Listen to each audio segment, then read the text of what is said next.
My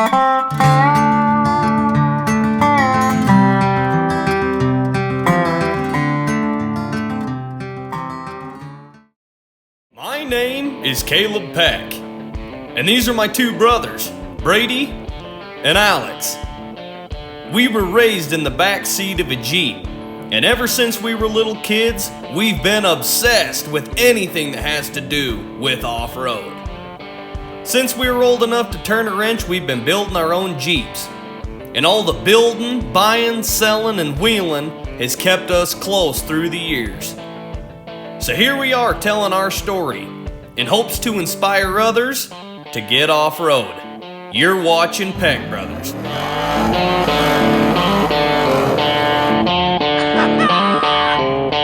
What's up, everybody? I'm here working on the Jeep again, and today I'm so grateful to be working on it I can't even stand it. There's so much that needs to get done, and any day that I get to work on my Jeep is like A-okay with me. If anybody's wondering, yes, it's freezing cold. Freezing cold. And my propane tank ran out, and I don't have enough money to go fill it up. But I'm addressing something way more important than the temperature in here. I gotta get some fenders built for this Jeep because I gotta get these final cuts on my hood before I can paint it. So I gotta dress the hood louvers. Go check that video out if you haven't seen it about cutting that hood. That was kind of scary. Trying to figure out where to put them. But I'm making these fenders. There's a couple of companies that make aftermarket Jeep TJ fenders. There's Genrite, Poison Spider, JCR, Motobilt, Nemesis. There's a whole bunch of them that make aftermarket fenders, and all of them are pretty much the same thing. The problem is nobody makes fenders that are high enough to clear my tires, because I'm running 43-inch TSL SX Super Swampers, and the Jeep sits fairly low. So when I'm flexing this tire, it's gonna wanna flex up into this hood, and there's people that make high lines which come up to here along this. But the problem is I have to go higher than that. I'm sure I could get a set of aftermarket ones and kind of modify them. But what I'm gonna do, I kind of had an idea. So the running joke in the family is, oh, I need to go build this thing for my Jeep that's, say, super important, something like rock sliders, say. I'm just gonna go to the junkyard and grab a rusted piece of angle iron that's 1/4 inch thick and just bubble gum it together, and it's kind of a joke, even though, I mean, you can use angle iron for a lot of things, but it's just kind of funny that you just don't do that. Like, there's no angle iron on my Jeep because it's just not the way that you do stuff. But I'm gonna try and make some fenders out of angle iron. My idea, I don't know if it's gonna work. We'll see if it's gonna work, but my accomplishment will be if Brady thinks these are cool and they're out of angle iron. He's not gonna believe it. I'm gonna tell him, I'm gonna be like, hey, I finished a set of fenders for my Jeep. He's gonna be like, oh, that's sick. He's gonna ask me, well, what'd you make them out of? I'm gonna tell him angle iron. I'm gonna see what he says. But if they aren't good looking, I'll take them off. I'll make some out of aluminum or something because I don't want garbage on my Jeep. But I'm gonna try and make some that are sick out of angle iron to kind of show you don't have to spend so much money on, I mean, fenders, you can spend like $1,000 on fenders. And I'm gonna make these, they're probably gonna literally be like, you could probably do them for like $100. So let's get into it. Let me show you guys more of an in-depth of what I'm talking about. So right here, I have this piece of cardboard cut out. And a lot of companies make a fender that's a high line fender. It comes up to here and it goes straight across. It gets it pretty high. And it would probably almost clear. It probably would. I could probably tweak it enough and cut it up and try and fix it to get it to work. But my thing is, I really love this radius look. The rear is radius, and I just really like the big tires and the radius fenders, so I'm gonna build my own. And I have to get this done so I can do the final cut on this hood. This is just kind of temporary.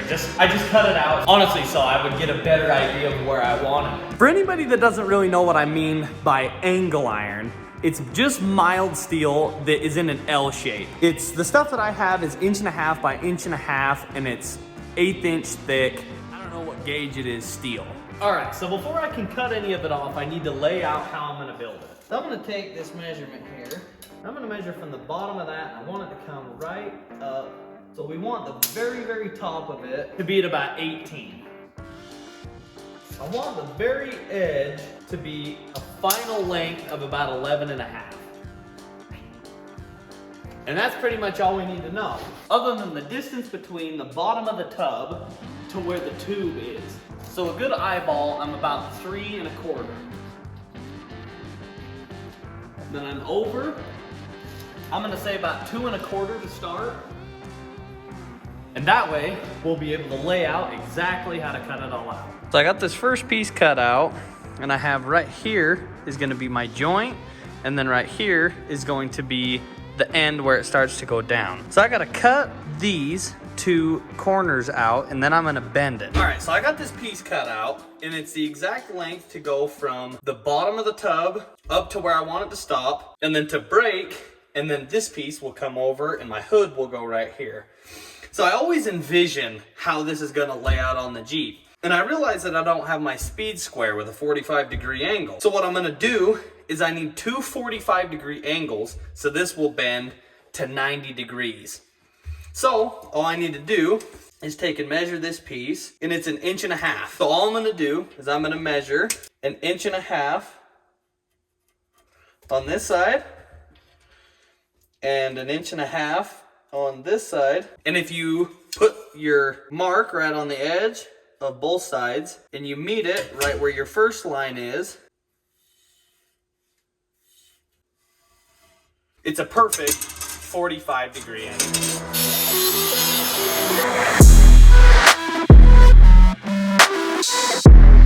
All right, so I got this piece cut out. I'm gonna check and see if it fits. Ooh, like a glove. Right on. Now I just gotta drill some holes in it.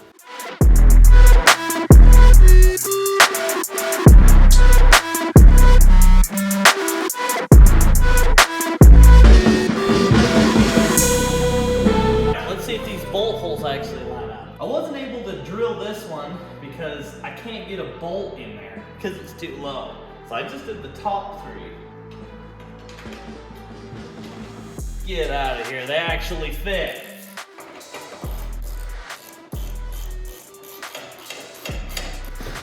Right on! So I got this on, but we ran right into problems. That's not gonna work. That definitely needs to follow the hood, so I get to fix that. It's a minor problem. Things like this are foreseen. We're gonna have problems. Let's figure it out. Fixed it. So I basically cut these little reliefs. Then I just took my crescent wrench and another crescent wrench and bent them in little by little. So now it follows the contour of the hood perfectly. 1 eternity later. Guys, it has been a super busy couple of days. I got pulled off of it. I can't even remember why, but I'm back here working on it. I'm telling Brady that he can't look at it. I've been hiding this thing. So I made this contraption here, and I bent this to contour this tube, and it's kind of turned. So it sits over here like this. Had it in here looking like this, but I think I want to make it a little bit steeper, so it's like that. Because I kind of want it to come up on a radius and then break and go like that. So I think I'm going to cut this piece, make this a little bit steeper, and then I'll weld it together and we'll go from there. Well, Brady ruined the whole thing and looked at the fender before it was done, so I guess we're getting an opinion right off the bat. I don't know how you're expecting me to not look at it while I'm out here working on it. Well, I told you to not look. I told you not to look at it. I think it's gonna be cool. Get out of here. Really? Yeah. I figured that you'd laugh when I told you that I was making it out of angle iron. Well, don't tell Alex. Yeah, Mr. Race Team. Yeah. Can't tell Alex that I'm making this kind of crap. He'll start laughing. He might beat you up. Hindsight looking back, angle iron actually isn't a terrible thing to make this out of. Like, it actually is working out pretty dang good.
all down, sand it. It still ain't done, but that is what we were going for. I'm actually super stoked about it because it looks exactly how I envisioned it in my head. I just gotta build the other side, but they are ready to, this one's about ready to get about a gallon of Bondo. And it's getting ready to paint the same color as the Jeep. Tell us real quick what you got planned for inside here. Right here, we're probably gonna put, well, if I can figure out how to do some sort of mesh in there, I will. But for the time being, if I can't figure out the mesh, probably just an aluminum plate to cover it. So until we figure out how to do the mesh inside there, that's what we're probably gonna be running. Okay, so this is the tip for the week. And I don't know if this is really a tip, this is just how we do it. So if you got a better way, we'd like to hear about it. But we're kind of trying to take our time here. We're trying to make it so we're not in the middle of a rainstorm, snowstorm, or at 12 at night, getting off a trail and break down because we got bad electrical going on. Been there, done that.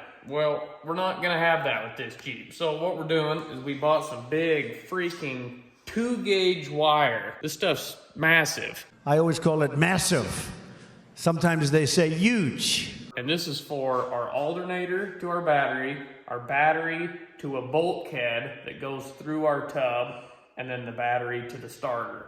So it's going to feed all of that, and we need some big heavy gauge wires so it doesn't get hot and we don't have any problems running our winch, running a welder, running anything like that. We measure it all up. We get our ends here on the sizes that we need. So like a 3/8 right here is the one for our terminals.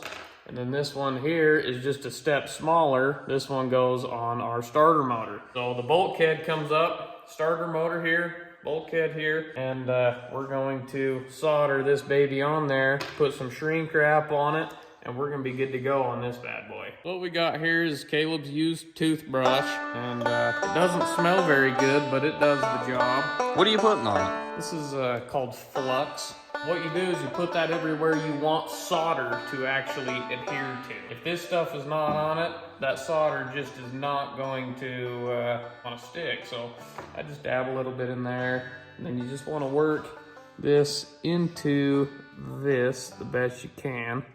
And it's really better if you don't touch it with your fingers because it has oil on it, but it's kind of sometimes hard.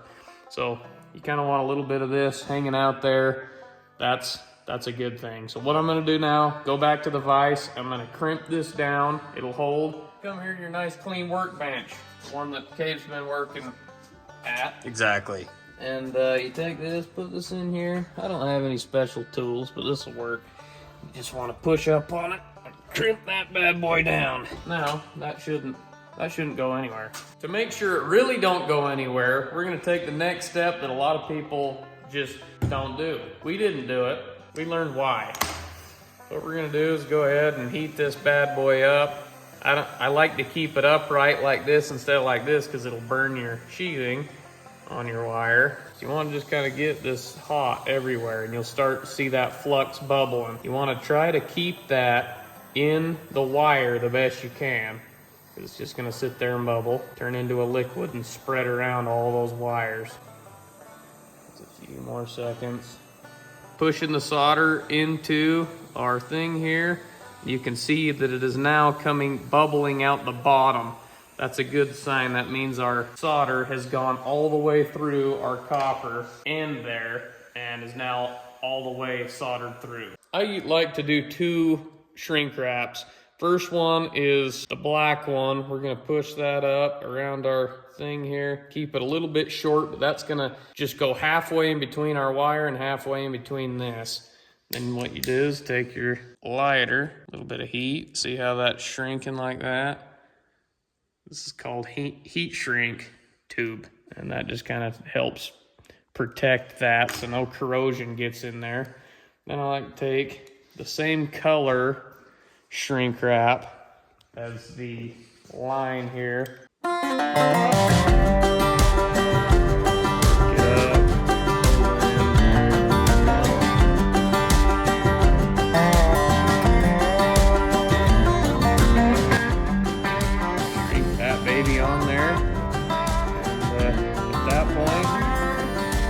More corrosion should be able to get in that. So if you didn't get what we were talking about where it goes, this is what we were talking about. Here's our starter motor. There's our hot line right here. And that's gonna turn and go up to our little bulkhead here that goes through the tub. It's got plastic in between the hot lead and the tub so it doesn't ground out. And that right there is a nut that has a cover over the top. So that right there is the bulkhead that he's talking about. And then there's a line that comes from the battery right here off of the hot terminal down, and it heats up that bulkhead. And then that line there goes to the alternator. The bottom one goes to the starter. That way we don't have a whole bunch of wiring up by the battery. This is crap that Brady's really good at. Well, He's just explained it to me so I can explain it to everybody else. they probably shouldn't say anything until, It works. yeah, and it's worked for a few years. We're doing the best that we can with what we got here, and there may be a lot better ways to do this, but this is the way it's worked for us, makes sense in our mind. So if you want to do it, it works. If you got a better way, do it. Well, guys, that's all we have time for today. We got the fender done pretty much. Well, the fender's pretty much getting there. Got a lot of the good wiring junk done. A lot of the stuff that we've been doing, it's been kind of hard to film. And this whole week has just been wild, so I apologize that this has been late coming out. We're getting a little bit closer to it running. We're trying to get as much stuff done as we can with work and everything before we go to the Mint 400 this week with Alex and the race team. So thank you guys so much for watching. Turn on your notifications, because if we're late on a video or something happens, when it comes out, you'll get notified. Thanks so much for watching. PeckBrothers Off-Road.